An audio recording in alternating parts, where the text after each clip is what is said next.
sur les routes, car sa présence serait annonciatrice de grands malheurs. Je veux parler du Char Leclerc, le plus puissant et le plus évolué des engins militaires français.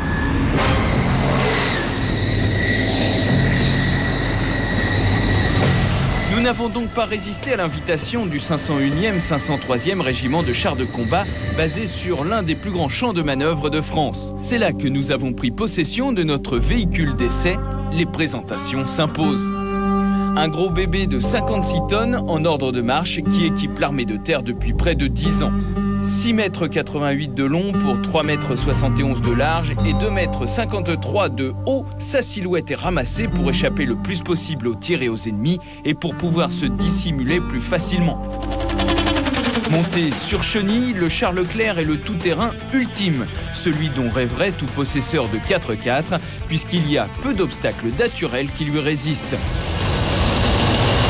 Mais ne vous fiez pas à sa masse impressionnante, quand il met les gaz, il se métamorphose en une véritable gazelle. Sa vitesse de pointe de 80 km/h lui assure un bon rythme, surtout en tout terrain où peu de véhicules pourront le suivre à cette cadence.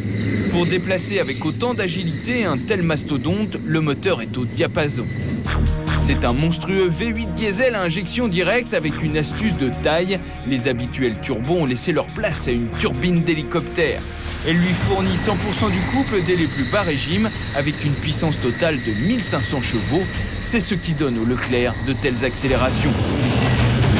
Après ce petit tour du propriétaire, il est temps d'en prendre les commandes. Mais pour cela, il faut déjà revêtir l'uniforme adéquat. Bon ok, être militaire, cela ne s'improvise pas. Passons donc à la seconde étape. J'ai certes mon permis de conduire, mais pas de permis de char. J'ai donc dû me soumettre à une séance de simulateur pour un petit cours de pilotage inédit. Et là, surprise, contre toute attente, je me suis retrouvé devant un volant et une boîte auto. J'accélère, hein. Ouais, ça secoue, hein. Oula. Là, vous avez touché un poteau. Oh! Quand il y a un accident, voilà, ça gèle la simulation. D'accord.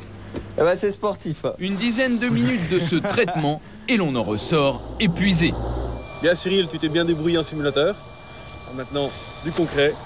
Ce char est à toi pour quelques minutes. Alors après la théorie, la pratique. Avec un premier challenge, réussir à prendre place sur le siège conducteur. Et au revoir, hein. Pas terrible l'habitabilité dans le Leclerc.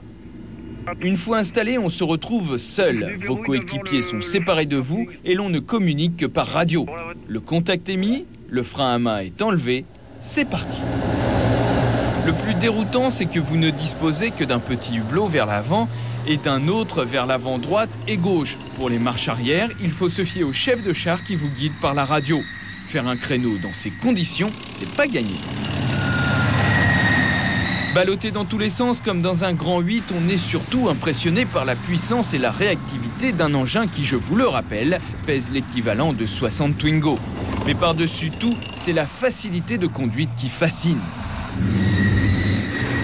Au final, je ne m'en suis pas trop mal sorti, je n'ai même pas égratigné la carrosserie. Mais devant la vigueur des accélérations et sous la pression de nos amis soldats, il nous est venu l'idée de confronter le Leclerc à l'un des 4x4 les plus puissants du moment, le Porsche Cayenne S. 340 chevaux